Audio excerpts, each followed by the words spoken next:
I just recorded a few long, detailed videos. I thought I should make a concise one, and one that I could easily upload to YouTube, and not be too long and potentially kind of boring or something. But I ended up laying out all the pieces of the leaf spring I could find, including melted pieces in the dust, and the giant piece, and all the blades, and pieces of bar stock that I bought, which aren't part of the leaf spring, but they're part of a story. I suppose I'll start off with actually probably giving the reason for this video actually is that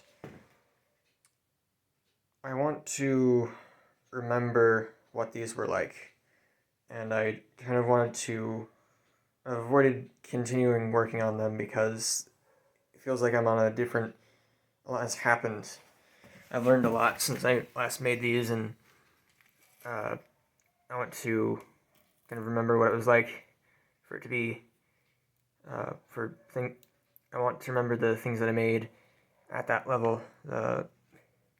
So I thought that I don't need to have them sitting around for that. I can just make a video, record what they look like right now, and then I can continue working on them, and I'll remember what they looks like. So on some of them, things went wrong. Things melted. Things got too thin, and so the idea now is to make what I can out of them. For example, this part is too thin. I tried to fix that, but it did not go so well. Probably just going to cut it off and forge out my new tang. Forge it best I can. Then grind it. This one is pretty okay. I can probably forge it out more efficiently though. Same goes for this. And this also melted and got thin, and probably going to have to cut off a part of it and then do what I can with the rest. And this, I ground it too thin. I kept trying to heat treat it and it wasn't working. It was in the fire a lot. It oxidized a lot, and now it's too thin. It's bent. You can't really see much here, but it's bent that way, and it's bent along the thickness.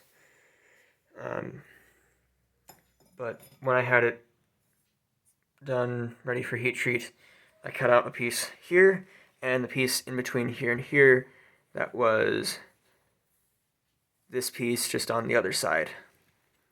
And I made these marks with the grinder to distribute materials, to give every blade a guard and a pommel as needed. That plan is probably changed by now, but then forge the pieces to the right sizes and ground them down, and they're roughly ground and partially in the process of being slotted out to being fit up to the tang. But this went wrong. During attempted heat treat, it bent, it oxidized too much. I think it's just kind of done. I can't really do much with this, but I can work with the rest of these and finish them. They won't be what I initially intended, but I can work with them. And then these are going along nicely, and this is also going along nicely. This is what I initially intended it to be.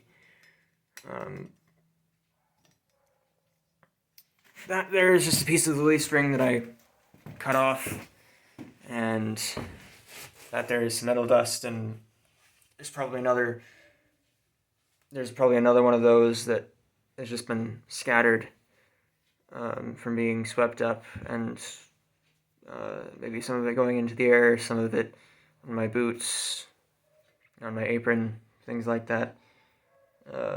And just, but I kept some of the dust that I ground on these swords. I kept most of the dust that I ground on these swords, and swept it up into a pile there, so I can show you just how much dust there is. And those are the pieces that melted or got too thin that had to be cut off. And these are the pieces of bar stock that I ordered a couple years ago. This being part of a story that the reason I got the leaf spring in those two pieces of bar stock. All of this material is 5160. It's a good steel, not the best.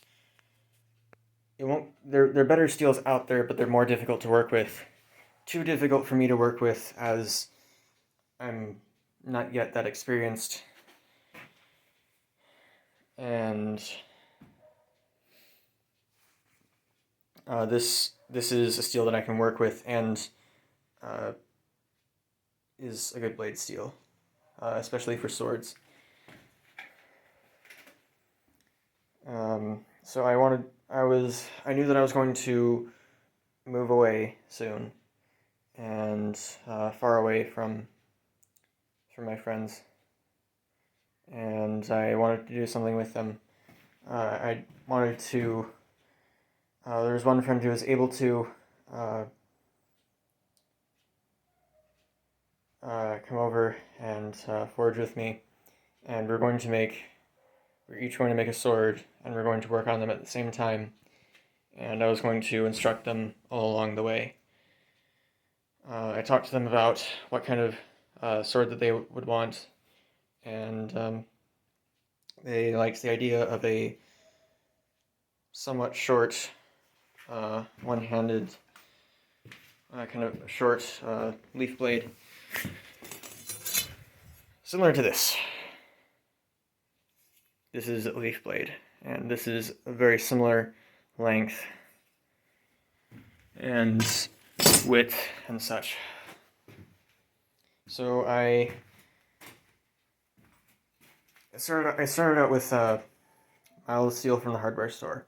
Found out that it was mild steel and realized I wouldn't really be able to use it for a proper blade. So I tried getting a leaf spring. The leaf spring was too thick. I couldn't forge it. And then I ordered bar stock, and we were able to start with that, but by that point it was time to move, and we weren't able to get any farther than this. So I've kept the pieces in case they're able to visit and finish it. It's kind of a somewhat irrational, I guess, of a hope, but just in case, I guess.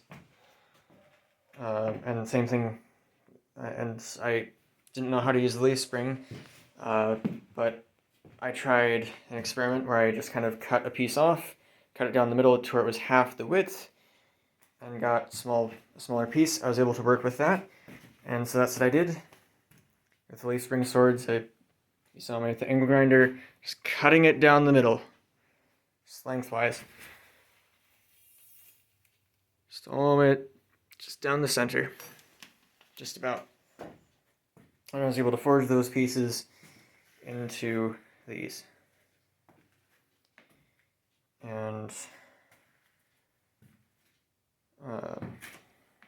well,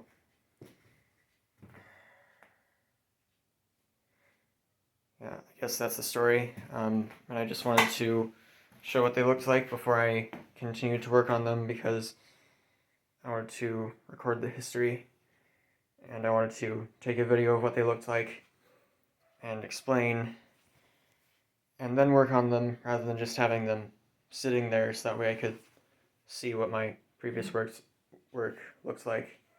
This way I can have both. I can see what they looked like, and I can work on them. So, I think I've said all that I wanted to say. I think I'll get to uploading this to YouTube, and I might get to work.